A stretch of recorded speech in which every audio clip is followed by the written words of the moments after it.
few years ago, I received a phone call from this guy right here, Chris West. Isn't he great? Yeah. This gets better. Hold on. In the phone call, Chris said he was very happy, and he said, I just want to report to you that in the community group that I'm a part of, and they had just started in our church at that time. He said, in the community group that I'm a part of, Christian, something great happened. And he explained to me how a guy who had just gotten involved in that group and had been really curious about faith, who was not yet a follower of Christ's, he told me how he had decided on that evening to become a Christian. That he told his group that he was ready, that he'd always felt drawn, and now it was time for him to really accept Christ, and asked, how do I do this? And they prayed with that guy, and that person was Tom, who just led us in that prayer. Isn't that great? So that is something to be really grateful for. It's a very special thing to be led in prayer by you, Tom, and we're really grateful for you and for your family. And I also want to share that at the start because I want you to know, not just because of the words that I say, but what we celebrate together, what this community exists for. Okay, this is not just a religious activity that we gather around on Sunday, but it is true that the living Lord Christ still meets men and women today and invites them to choose to become his followers. And when they do, and when life changes because of that, it's worth celebrating. That's what we're for. So if you're new on this Sunday, I want to extend a welcome to you. I'm really thankful that you're here. My name is Christian, and we're really thankful that you've come to be with us. This fall, our theme is wise investment. And it's a theme that we've landed on because as we've listened to Jesus, we see that he teaches his disciples to think carefully about the way they use the resources they've been given. Every one of us has been given some resources. You might say, I don't have any money to invest, but you have your time and your skill and your energy and your relational capital. All of us have what we've been given. And Jesus taught his disciples to pay attention to the way they used what they had. He said, don't store up for yourselves treasures on earth. Now, he knew that we people can be very easily led to give all that we have to try to acquire things that will go away. And Jesus said, don't do that. Instead, he said, store up for yourselves treasures in heaven. Jesus knew that there are those things which are not material, that moth and rust cannot overtake, which are worth giving ourselves to get. He told the disciples that because he loved them. And I share this theme with you because I want to know how Jesus would teach us to invest what we have, and then together we'd invest wisely. So if you are a follower of Christ's already, you'll be ready to hear what he has to say. And listen, if you're not, and you're here nonetheless, pay attention today to see what would it look like if I was going to not just say I believed some things, but become an actual follower of this teacher, Jesus. He was profound in his way of forming the disciples to understand what was worthy of their investments. And each week we're going to consider one of those themes. And this morning, our theme for investment is a very simple theme. It's the theme of friendship. You may not know this, but Jesus put an extraordinarily high value on friendship. So high that it would be right to regard it as a treasure in his eyes. And some of you know this because you may be one of those people who says, some of the best things in my life are my friendships. Do some of you have that experience? I know, on the other hand, that when friends betray you, that few things can hurt that much. Do some of you know that?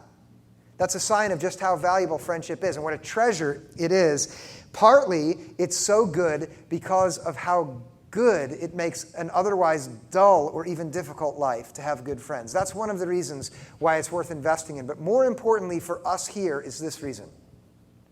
God does his most remarkable work through groups of friends who seek to follow him together.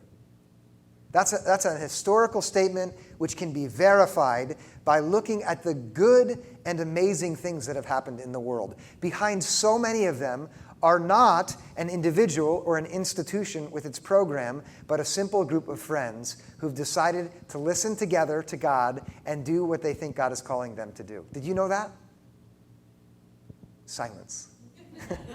I'm going to give you one example. This church.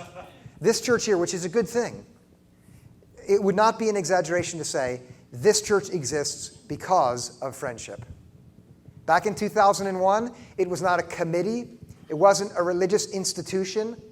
It was a group of friends that got together, and they all together wanted to listen to Jesus and follow him, and they began to dream with each other and plan together, and then to pray with each other as friends. They liked being together. They reached out to someone, and that someone is me, with a phone call that I received as a phone call from a friend, asking me, would you be willing to come and see what it would be like if we did this thing together? And then it was called Outreach Red Bank. And I sat with them in their living room, and this was in 2002, week after week, and the ideas were good, the dreams were compelling, the vision was a bit hazy, but I kind of liked it. But the thing that sold me most on leaving Princeton behind and coming out and getting involved with this group was friendship. That's why I did it, and that's why they did it. And some of you who are here, and I haven't seen you for a while, you were a part of those early days when these friends together not only dreamed and prayed and strategized, they also wept together. When one was suffering, the others came alongside. They supported each other, and they built one another up, and they challenged each other, and they corrected each other, and they encouraged each other until the work that they did together was something absolutely beautiful that God used that would not have come about if not for this beautiful gift, friendship. And so this morning, I want to set before you friendship, not just as a good idea, because it is that, but listen now, this is the heart of it. As an act of obedience to Jesus, you are invited to invest in friendship. And you're going to see that this morning. That if you're a person who wants to follow him, you can't follow him unless you have a high value on friendship. And if you're a person who's wondering, what would it be like to become a Christian? You should see at the start that one of the highest values that our Lord places on anything that we can give ourselves to, friendship is at the top of the list. And it's that good. Isn't that good? Let's look together at the words that are going to occupy our attention. They come in the book of John.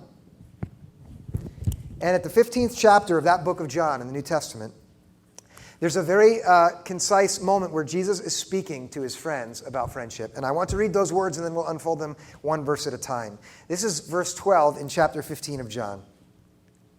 This is my commandment, that you love one another as I have loved you. No one has greater love than this, to lay down one's life for one's friends. You are my friends if you do what I command you.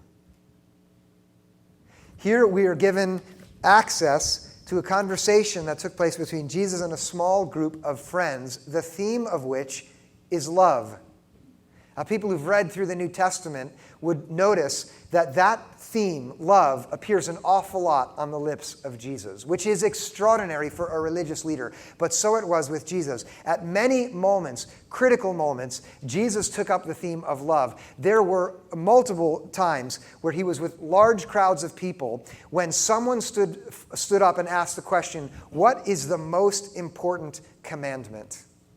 In effect, a religious leader stood and challenged Jesus in this way. Jesus, if God himself were to speak in our hearing today and tell us what matters most to him, what would God say? And Jesus' answer is, in a word, love.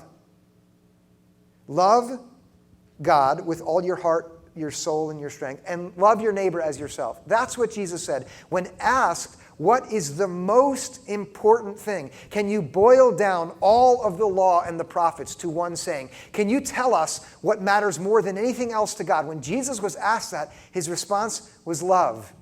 And we see that clearly, not in front of the crowds, but in front of his small group of friends here in verse 12, when he tells them, this is my commandment. This is close to the end of his life. He has his friends together, and he's taking advantage of that time because he wants to teach them what matters most. He wants them to see what's worth investing in. He wants to shape them so they understand this is the best possible path that you can walk on if you want to walk after me. And the word that he brings up is love. And he tells them, my commandment is that you love one another. And love, by love there, he doesn't just mean an emotion. You know how flexible that word love is, don't you? You can express love for a beloved, your spouse or your parents, and say, I love you, your child. And at the same time, for a cheeseburger that costs 99 cents, I love the extra value meal number 2. I love it. Love here, on the lips of this man, Jesus, love is not, first of all, or primarily an emotion, though it has that component.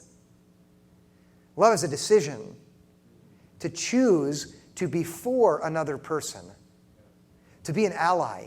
You know what an ally is? Someone who stands beside you, to be in solidarity with, to be committed to standing there with that other, come what may, whether it's bright and sunny or stormy and difficult. Love is the determination to take myself out of the center of my concern and let another person occupy that position.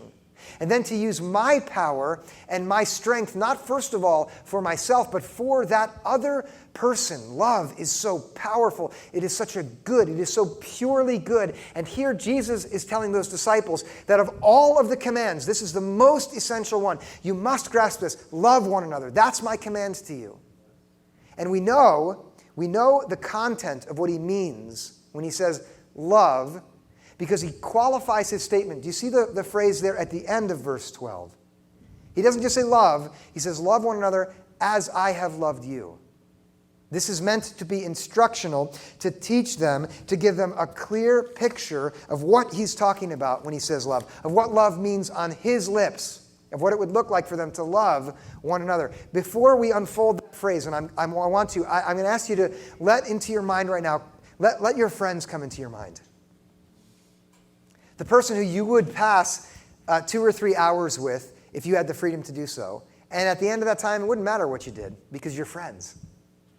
You could talk or you could just hang out together and not talk. You could go somewhere special or be somewhere ordinary. But that person, and listen, for some of you, maybe you have some broken friendships. And if that person comes into your mind and there's some pain there, okay, that counts too. But let your friends come into your mind. You must know this. Jesus wants us to have friends. He gives us people to be friends with. If they would come into your mind now, and you are going to listen to Jesus here, you have to understand that he's telling you there is almost nothing that you can invest in that has as much value as loving your friends as I've loved you. Now that word as, that carries the weight, that carries the meaning in this phrase.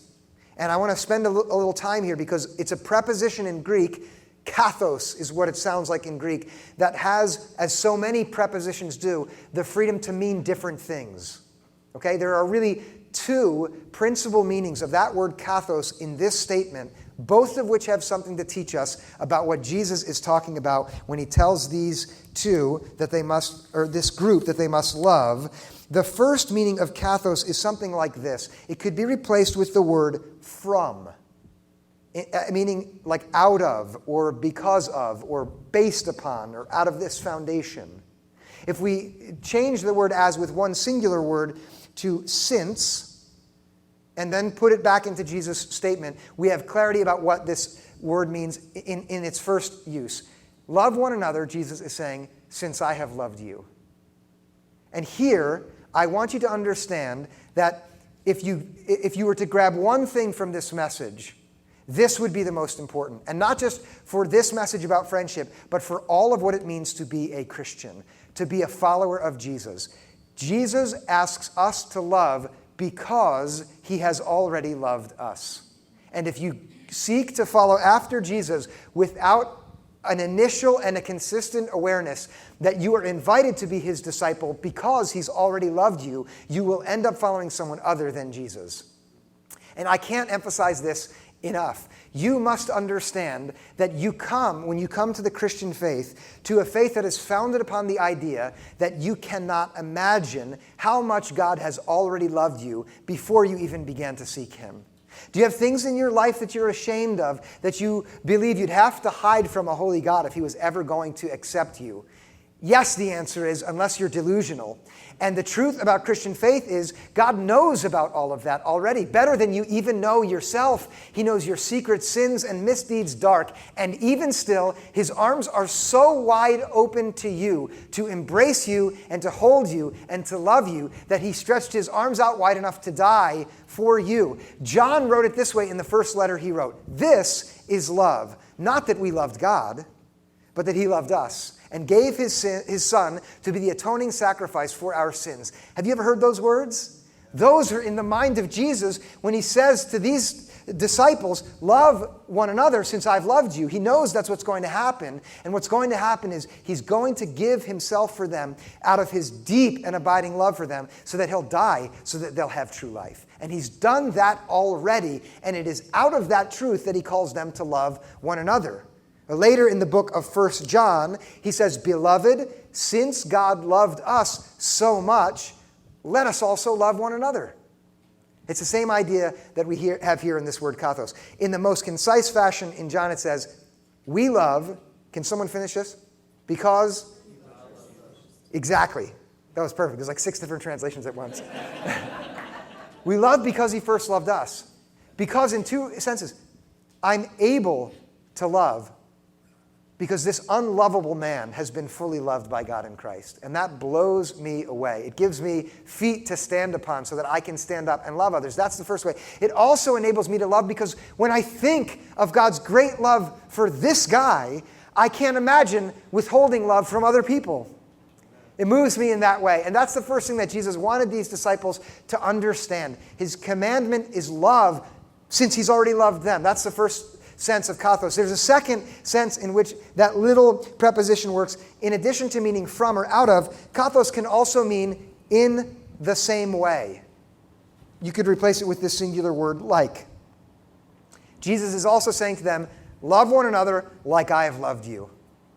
In other words, if you want to see what I expect of how you'll treat one another, just pay attention to the way that I treat you. And that's how you should be with each other. And the singular word for how Jesus treated his friends is love. And so he can tell them, just like I've loved you, love one another in the same way. Would you think for a moment of what you know about Jesus? And it may be only a very small sliver of knowledge that you have, or it may be great. The greater it is, the more examples you'll have of what love looks like. Jesus is selfless, concerned with the other, always working to make their lives better, even if it costs him. Even if it costs him everything, he's always about the other. Loving them in that way is what we're called to do. Here is a very simple picture of what Jesus means when he tells the disciples to invest in treasures in heaven. Listen now, ready? Love your friends. Do you hear that? Does it sound ordinary? It is, right? Does it sound particularly religious or spiritual? No, it doesn't. But it is. And I'm going to show you why. Let's move from this first phrase of Jesus, this is my command, love one another as I have loved you, to a statement that is so profound when you dwell on it. Look again at what he said in verse 13 as he taught his friends. No one has greater love than this, to lay down one's life for one's friends. The first part of that phrase, no one has greater love than this. Jesus is telling them, I'm about to describe for you the best possible love. And pay attention, because he's just now said the greatest commandment is to love, and the greatest love is this, which means the greatest commandment is in that second phrase, to lay down one's life for one's friends. And the word there in Greek is friends. Which means that for Jesus, the greatest commandment is about your friendships. Let that sink in for a moment. Do you often think about your friendships as the place where you are most invited to be a follower of Jesus? Most of us don't. I hope that changes because of the time we spent together this morning. Lay one's life down. Are you like me? When you first read that phrase here, do you imagine what he means is die for? Do you?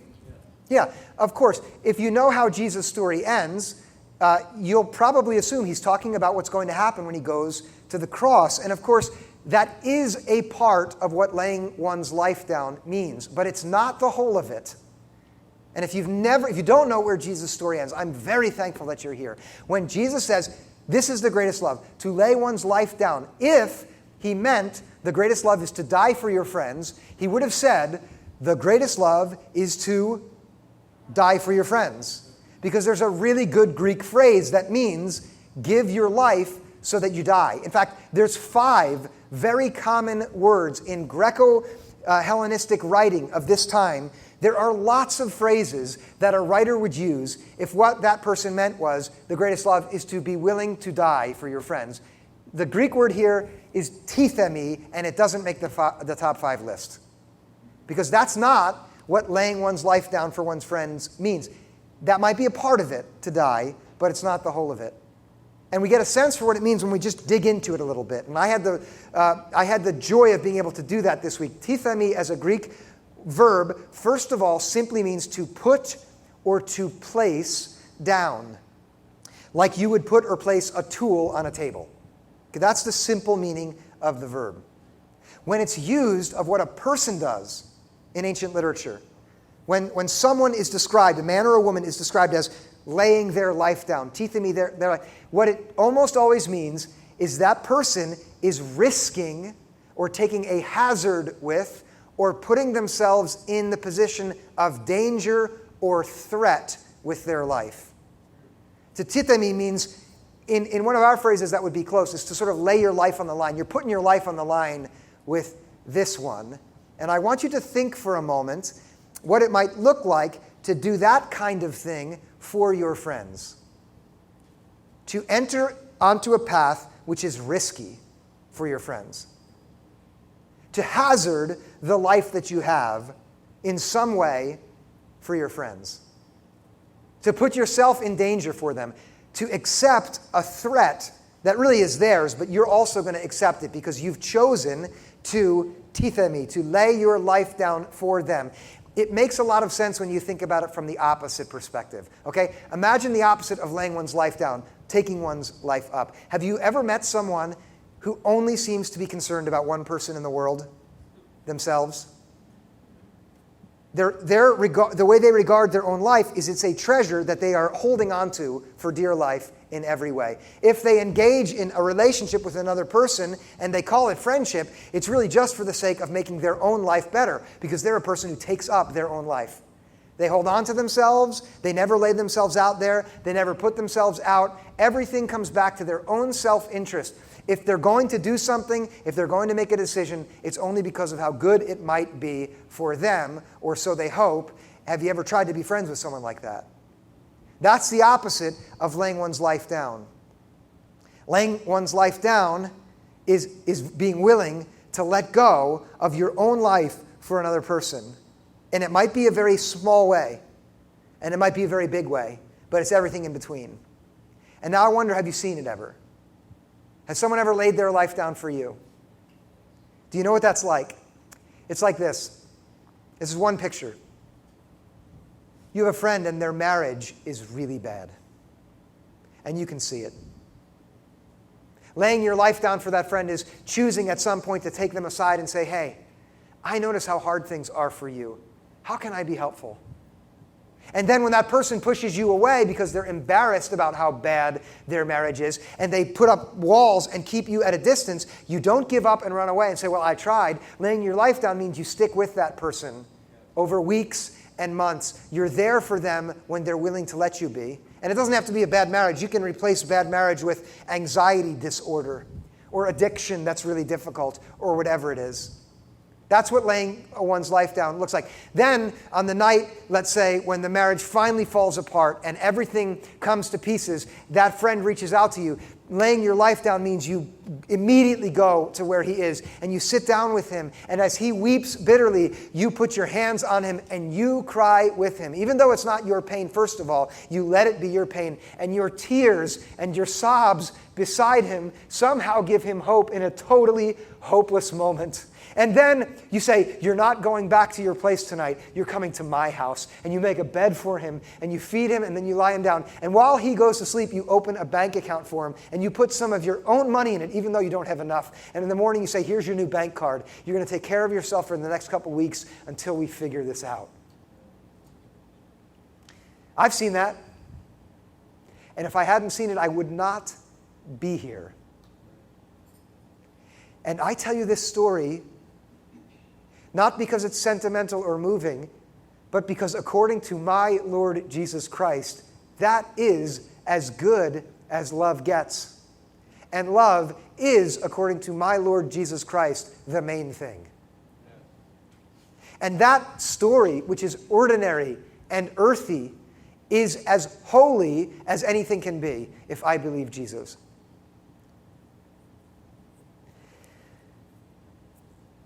You should invest everything you can in friendship. Because according to Jesus our Lord, there is nothing better than that. That there's nothing, no love which is greater than that love which determines to lay itself down for another. To give itself for a brother or a sister. Not so that it can get a reward, not so that it can gain or grow something for itself, but simply because Jesus the Lord said it's the most valuable thing. Now, as an aside, the truth about life is, and some of you will know this already, that it doesn't get better than the joyful free time that you get to spend with those friends who are there with you in the easy times, but also there with you in the very difficult times. Am I right? And it's not something that happens automatically. It's something that requires your determination to invest in it. And that's why Jesus describes it as he does. Laying one's life down. I tell you this story from my own experience that's moving, and that's one picture of it. But let me go one step further for the one here who's saying, I still need more to understand what laying one's life down looks like. I want you to know, listen, that phrase, lay your life down, this is not the only place in the book of John where that phrase is used. And so if we go to the other places where we see that phrase showing up, it fills out our understanding of what Jesus means to teach them about what love looks like with friends. Some of you who know the Bible well will know immediately other moments where lay one's life down comes up. And if you don't, I'm going to show you a few. There's a conversation between Jesus and Peter. Peter was one of Jesus' best followers. Right before Jesus went to the cross, in this conversation, Jesus said, you guys are going to deny me and run away because being my friend is going to cost you too much. He didn't say that. That's my interpretation of it. And in that moment, Peter said, I will never deny you. I will, guess what he says? I'll lay down my life for you. And then Jesus said, you're going to deny me 3 times before the night is out. And he does. He pretends that he doesn't know Jesus because being Jesus' friend is going to cost too much. And that's the opposite of what laying one's life down looks like. Laying one's life down says, I'm going to admit that this person is my friend even if it costs me. Now tell me, isn't friendship the sort of thing that sometimes you'll lose friends if you associate with the wrong people? That's the first time I've ever done air quotes. I'll never do that again, but I felt weird doing it. I might do it again. That got the biggest laugh I've ever gotten. But do you know what I mean by that? And if there's young people hearing me, you know in school that when you associate with the wrong person, you lose friends. And laying your life down means I'm done with that economy for friendship. Isn't that so beautiful? That is how you obey Jesus, by sticking with your friends and not betraying them when it gets hard. That's one. There's a second moment it's used in the book of 1 John, also written by him, a little letter. In that book, he's reminding his readers again of this command to love. And then he says, we should love one another as Jesus loved us. We should lay our lives down for one another. And then he gives an example. If you see a brother or a sister who lacks earthly goods, okay, that means very simply, they don't have enough money, or they don't have enough food, or housing is an issue for them. He says, you should share what you have with them, if you have it. So there's another picture of laying your life down means saying to your friend who's in between housing options, hey, you can live with me for a little while. Or who doesn't have enough money, hey, don't tell anyone I gave you this because I don't want the word to get out, but here, take this and use it for something good. It does. That's exactly what it means. There's a third very prominent moment where this phrase comes, and it's where Jesus describes himself to his disciples as a good shepherd. Do some of you know this teaching? It's just so remarkable in so many ways. I could dwell on this one for an hour. I'm not going to, because I'm hungry and need lunch. when Jesus told his friends he was the good shepherd, think of this. His followers say this is God himself embodied. That's what Christians believe about Jesus. And he chooses to compare himself to a shepherd, which was a low-life, it was really a low-life job in those days. But he said, I'm the good shepherd. And then he contrasted the good shepherd with the bad shepherd. And as you may know, he said the good shepherd lays his life down for the sheep. And again, that might sound like he dies for them. But if you pay attention to the contrast, it's something different than that. Jesus says, the hired hands, the bad shepherd, when he sees the wolves coming, he runs away. But the good shepherd stays near even when the wolves come. And that's what it looks like to lay your life down for your friends, to stay with them even when the wolves come. Do you know what the wolves are? In real life, metaphorically, because this is a story that Jesus is painting because of the metaphor, and it's so rich. He's telling them, this is who I am for you. I'm not going to run away when the wolves come because I care for you.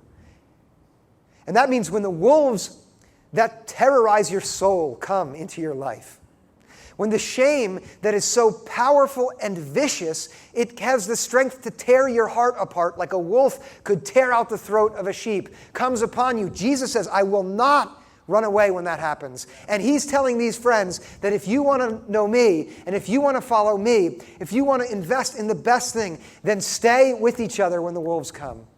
Whether it's depression or anxiety or addiction or any number of issues that come from the family you grew up in or the shame that you've carried into this friendship or whatever it is, Jesus is putting the highest possible value on the holiness of choosing not to run away when the wolves come and threaten your friends, but to stay there with them, even if it means a risk, even if it means a danger for you, even if it means you have to hazard your own life. That's what laying your life down for your friends looks like. And if you and I are going to be followers of Jesus and invest in the things that he tells us to invest in, then at the top of our list, up there with wisdom, which we talked about last week, is going to be friendship. And I want you now to hear with as much clarity as I can muster, very simple how to do that. Very simple steps on how to, as a disciple of Jesus, how to invest in friendship. And this especially, this first one is for those of us who are followers of Jesus. If you are not, this challenge is for you to look at and then understand, here's what it might mean if I was going to follow him. All right, here's step number 1 for investing in friendship. Are you ready for it? Awesome. This is just for you, nobody else. And you too. That was worth it. Step 1 is this. This is how you invest in friendship. Change your outlook on friendship and stop regarding it as a luxury that you can invest in if you want, and start seeing it as an act of discipleship. That's the first thing. And I can't emphasize this one enough. Followers of Jesus have to trust him that there's nothing better to invest in right now than friendship. And so if you're going to think about friendship in a way that fits with your faith in Jesus, you have to see it as an act of discipleship to work at being friends. So when you start to imagine in your mind, what does God require of me? What does Jesus want of me as I am his disciple? Let one of the first things that occurs to you be to be a good friend. That's the first step toward really investing in friendship in the right way. Not thinking of it as an additional hobby that I might toil with or engage in. Not, if I have some extra time, I'll do this. But chief among your work as a follower of Jesus has to be investing in friendship, because if he is your Lord and he says, my commandment is that you love, and the greatest love is to lay down your life for your friends, then you cannot be a follower of his unless you invest in friendship and you think of it as his work. That's number 1. Got it? Yeah, number 2. Awesome. Here's number 2. And this one's very, very particular and practical, and I share it largely because of my own experience. Number 2 is if you want to invest in friendship, start being the friend to others that you wish they would be to you. I suspect that more than one of you, as I've been unfolding this theme of friendship, has in your mind some so-called friend who has not called you in a long time and really let you down, and I wish they were here to hear this sermon. Isn't it so easy to regard the people around you who are supposed to be your friends and see how badly they're doing as friends, isn't it? Am I the only one who does this? It's easy, right? To imagine them off having fun without you when you're by yourself. Right? To just... This is autobiographical. About a year ago, I was at work. This is when we used to meet as a church in the Monmouth Church of Christ. You remember those? Some of you remember those days. And it was evening, and there were some challenges that were going on at work. And it's so easy to feel sorry for yourself. And I was shutting the lights down and going home by myself, and I started to feel bad that my friends hadn't reached out to me in a long time. I have a friend who's also a pastor, and I'm thinking in my mind, he should know better. Why hasn't he called me to tell me that I'm doing a good job by serving God? And then, of course, you're laughing. This is exactly what was going on in my mind.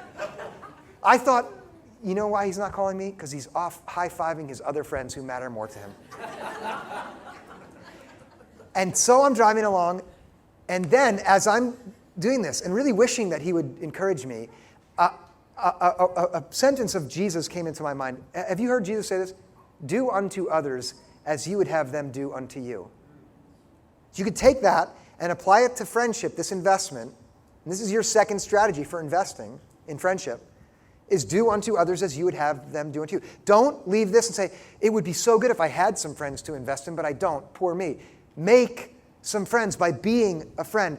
As that thought came into my mind, and as I realized that Jesus was telling me to do this, I thought, I must call my friend. I was also a little annoyed at Jesus, but I thought, I'm gonna call this friend of mine, this pastor friend of mine, and I'm going to do for him what I wished he would do for me. And I'm so glad he didn't answer his phone. I got to leave it on the voicemail, because I think he could have told it wasn't entirely genuine. But I said, friend, you're doing such a good job as a pastor. I want you to know that.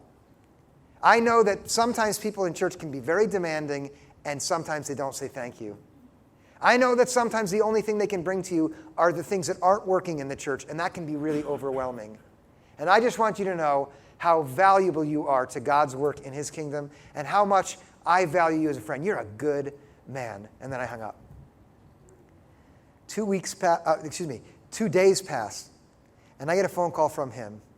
And he says, you must have been praying for me before you called, because I was so desperately sad and lonely when you did. I needed to hear that more than you can imagine. God used that to encourage me. Thank you so much. So that's the second bit of advice. Be the friend to others that you wish that they could be or would be for you. Here's the third one, and this one's, we're no more sentiment, so this is the last here, I promise. It's done.